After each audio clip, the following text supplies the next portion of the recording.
রাধে রাধে। কেমন আছো তোমরা সবাই? আশা করছি রাধারানীর কৃপায় সবাই ভালো আছো। তোমাদেরকে স্বাগত জানিয়ে আমার আরেকটি নতুন ভিডিও শুরু করছি। দেখো, সকলকে শীতের পোশাক পরিয়ে কত সুন্দর লাগছে। সকালে পুজো হয়ে গেছে। এখন আমি আমার গোপাল সোনাদের বাল্য সেবা দিয়ে দিচ্ছি।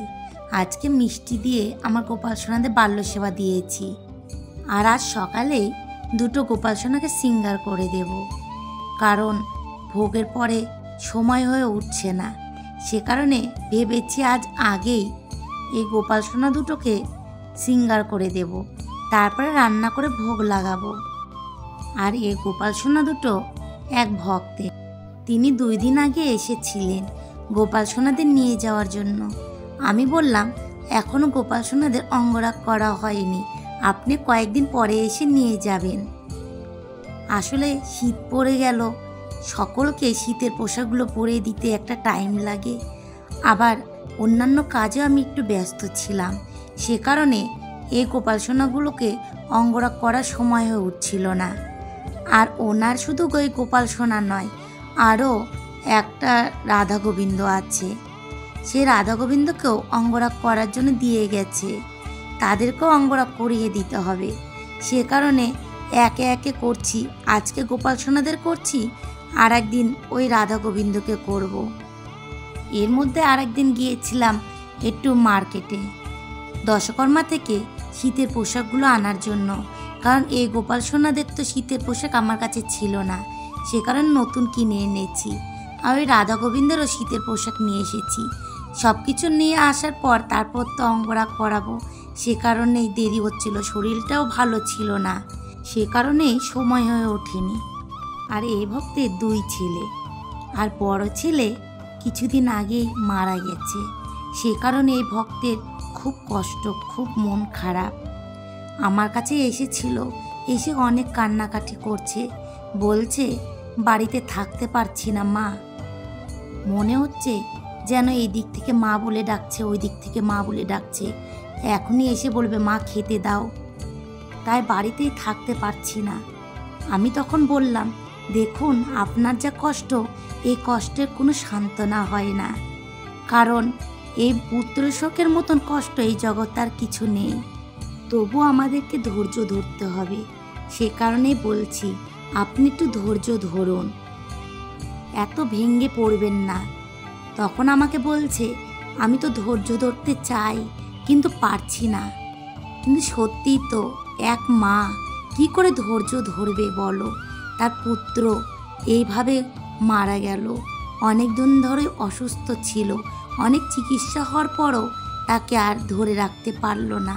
সে মা কি নিয়ে ধৈর্য ধরবে? তবু আমি বললাম আপনার তো আরেকটি পুত্র আছে, তার দিকে তাকিয়ে আপনি মনে সান্ত্বনা নিন, আপনি একটু ধৈর্য ধরুন। কিন্তু উনি এত ভেঙে পড়েছে যে ওনাকে কিছুতে শান্ত করা যাচ্ছে না। তখন আমি বললাম আপনার বাড়িতে যে গোপাল সোনারা আছে, রাধা গোবিন্দ আছে, তাদেরকে আপনি আঁকড়ে ধরুন, তাদের চরণ অবলম্বন করুন। একমাত্র এটাতে আপনি শান্তি পেতে পারেন, তাছাড়া কিছুতেই আপনি শান্তি পাবেন না। আর আমাদের বাড়িতে বৃহস্পতিবার করে ভাগবত কথা হয়, আপনি অবশ্যই আসবেন, ভাগবত কথা শ্রবণ করবেন, তাহলে মনে শান্তি পাবেন, ধৈর্য ধরতে পারবেন। গোবিন্দের নামের উপরে আর এই জগতে কিছু নেই। এই জগতে কোনো কিছু যদি কাউকে ধৈর্য ধরাতে পারে, সান্ত্বনা দিতে পারে, একমাত্র আমার গোবিন্দের নাম, গোবিন্দের লীলা কথা। ওনাকে অনেক কথা বুঝিয়ে বললাম, কারণ এই জগতে আসলে তো একদিন না একদিন আমাদেরকে যেতেই হবে। কারো সময় হয়ে যায়, কারো সময় হয় না। এই কথাটা লোকে বলে ঠিক, কিন্তু তা নয়। আমরা যে মুহূর্তে পৃথিবীতে আসি, সেই মুহূর্ত থেকেই আমাদের সম্মুখে মৃত্যু এসে দাঁড়িয়ে থাকে। কখন যে আমাদের এই প্রাণটা চলে যাবে, নিঃশ্বাসটা বন্ধ হয়ে যাবে, আমরা কেউ জানি না। কারণ আমাদের যখন তখন এ প্রাণটা চলে যেতে পারে। কখনো কখনো দেখা যায় একদিনে শিশুই মারা গেছে, আবার কখনো দেখা যায় 1 বছরের বৃদ্ধ সে বেঁচে আছে। তাহলে মৃত্যু কার কখন হবে কেউ বলতে পারবে না। এ কারণে আমাদের মৃত্যুর জন্য প্রস্তুত থাকতে হবে আর অনবরত হরিনাম করতে হবে। কারণ যখন তখন আমাদের মৃত্যু হতে পারে, আর মৃত্যু হওয়ার পরে আমরা আবার কী হয়ে জন্ম নেব আমরা কিছু জানি না, বলতে পারবো না। সে কারণে আমাদেরকে হরিনাম করা অবশ্যই দরকার। কারণ হরিনাম করলে, গোবিন্দের নাম গুণগান করলে, গোবিন্দের সেবা কাজ করলে অবশ্যই পরের জন্মে আবার একবার সুযোগ পাবই গোবিন্দের সেবা করার। প্রভু তো নিজের মুখে বলে গেছে গীতাতে যে আমার ভক্তের কখনো বিনাশ নেই, যে যেখান থেকে সমাপ্ত করে সেখান থেকে আবার পরের জন্ম থেকে শুরু করে। সে কারণে এই জন্মে কিছু একটু গোবিন্দের সেবা কাজ করলেও পরের জন্মে আমরা আবার এই সুযোগটা পেতে পারি। এ কারণে আমাদেরকে গোবিন্দের সেবা কাজ অবশ্যই করা প্রয়োজন, আর মৃত্যুর জন্য প্রস্তুত থাকা প্রয়োজন। ওনাকে কি বলে সান্ত্বনা দেব আমি ভেবে পাচ্ছিলাম না, কিছুতেই উনি ধৈর্য ধরতে পারছিল না। আমার কাছে সে এত কান্নাকাটি করছিল যে আমি ভেবে পাচ্ছিলাম না যে ওনাকে আমি কি বলবো, এক মাকে আমি কি বলে সান্ত্বনা দেব। তখন আমি তাকে বললাম, দেখুন আপনার এই জন্মে সেই সন্তান ছিল, কিন্তু কত জন্ম আমাদের হয় আমরা কেউ জানি না। কত জন্মে কে আমার সন্তান, কে আমার স্বামী, কে আমার স্ত্রী, আমরা কেউ সেটা বলতে পারবো না। তাই এটা মায়ার বন্ধন। এই মায়া থেকে সরে এসে আপনি গোবিন্দের চরণ অবলম্বন করুন, কারণ তিনি আমাদের জনম জনমের সঙ্গী, তিনি একমাত্র আমাদের আপনজন, একমাত্র গোবিন্দ। ওনাকে এই কথাটুকুই বললাম। আর দেখো, যখন কেউ এরকম অধৈর্য হয় তখন তো তাকে অবশ্যই কাউকে প্রয়োজন যে তাকে যেন একটু সান্ত্বনা দেয়, তাকে যেন কিছু কৃষ্ণ কথা বলে, এমন কিছু কথা বলে সে যেন ধৈর্য ধরতে পারে। তবে আমি তাকে কিছুতেই ধৈর্য ধরাতে পারছিলাম না, যে কি করে তাকে আমি ধৈর্য ধরাবো, কি করে বা তাকে আমি সান্ত্বনা দেব। নানান কিছু বলে গোবিন্দের কাছে প্রার্থনা করে তারপর শেষে উনি একটু শান্ত হলেন। কিন্তু একটা কথা জানো তো, আমাদের সকলেরই একটা কথা জানা প্রয়োজন যে আমাদের যখন তখন মৃত্যু হতে পারে। সে কারণে মৃত্যুর জন্য কিছু যেন আমরা করে যেতে পারি, বেঁচে থাকার জন্য নয়, মৃত্যুর জন্য। কারণ বেঁচে থাকার জন্য তো আমরা অনেক কিছুই করি, উপার্জন করছি, জীবনে শখ আনন্দ বিলাসিতা সব কিছুই করছি, কিন্তু মৃত্যুর জন্য তো কিছুই করছি না। সে কারণে মৃত্যুর জন্য আমরা যেন কিছু করি। কি করতে হবে আমাদের, যে গোবিন্দের নাম গুণগান করতে হবে, যেন মৃত্যুটাও আমাদের সঠিকভাবে হয়। মৃত্যুর পরে যদি আমরা গোবিন্দের চরণ লাভ করতে না পারি, অবশ্যই যেন আবার একবার এই মানব শরীর পাই, আবার যেন একবার আমার গোবিন্দের সেবা করার সুযোগ পাই। এইটুকু আমাদের করে যেতে হবে। অনেকে আবার এটা ভাবতে পারে মৃত্যুর আগে যখন গোবিন্দের নাম করতে হবে তাহলে এখনই করব না, আরও বয়স হোক তারপরে করব। এমনই এক সাধারণ মানুষ এক বৈষ্ণবকে প্রশ্ন করেছিলেন, বাবা গোবিন্দের নাম কবে থেকে করা প্রয়োজন? তাতে উনি বলেছিলেন, তুমি মৃত্যুর একদিন আগে গোবিন্দের নাম শুরু করো। তাতে সেই মানুষটি বললেন, বাবা সেটা আমরা কি করে জানবো মৃত্যু আমাদের কবে হবে?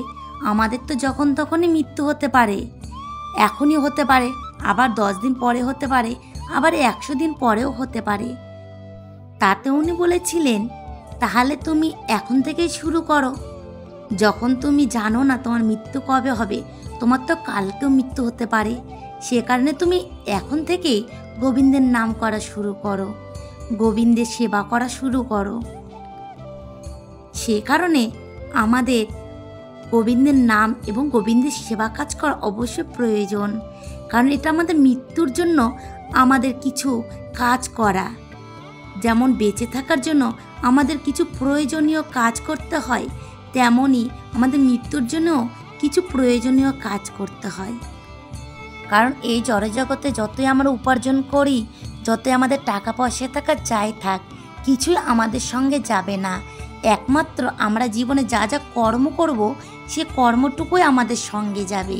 সে কারণে বেঁচে থাকতে গেলে সে কর্ম করা প্রয়োজন, এমন কর্ম করা প্রয়োজন যেটা আমাকে সদ্গতি দিতে পারে। তখন তাকে আমি কথা বলেছি, তোমার বাড়ির রাধা গোবিন্দ দুই গোপাল সোনাকে তুমি সেবা করো। তখন বলল, আমার রাধা গোবিন্দকে একটু অঙ্গরাগ করে দেবে আর গোপাল সোনাদেরও। আমরা হ্যাঁ অবশ্যই দেব, আপনি এখানে দিয়ে যাবেন, আমি অবশ্যই আপনার গোপাল সোনা এবং রাধা গোবিন্দকে আমি অঙ্গরাগ করে দেব। তারপরে তাদেরকে নিয়ে গিয়ে আপনি প্রাণ ভরে সেবা করবেন, দেখবেন জীবনের সব দুঃখ ভুলে যাবেন, কষ্ট ভুলে যাবেন। আরও অনেক কৃষ্ণ কথা বললাম। তারপরে তিনি শান্ত হলেন। তারপরে ওনাকে একটু প্রসাদ দিলাম খেতে। উনি বলল, অনেক দিন পর আজকে একটু পেট ভরে আমি সেবা করলাম, তোমার কাছে এসে আমি অনেক শান্তি পেলাম, মনে অনেক ধৈর্য ধরতে পারলাম, আমি তোমার কাছে মাঝে মধ্যেই আসবো, এই কথাটুকু বলল। আমি বললাম, অবশ্যই আসবেন, এসে আমার রাধা দামোদরকে দর্শন করবেন, দেখবেন মনে অনেক শান্তি পাবেন।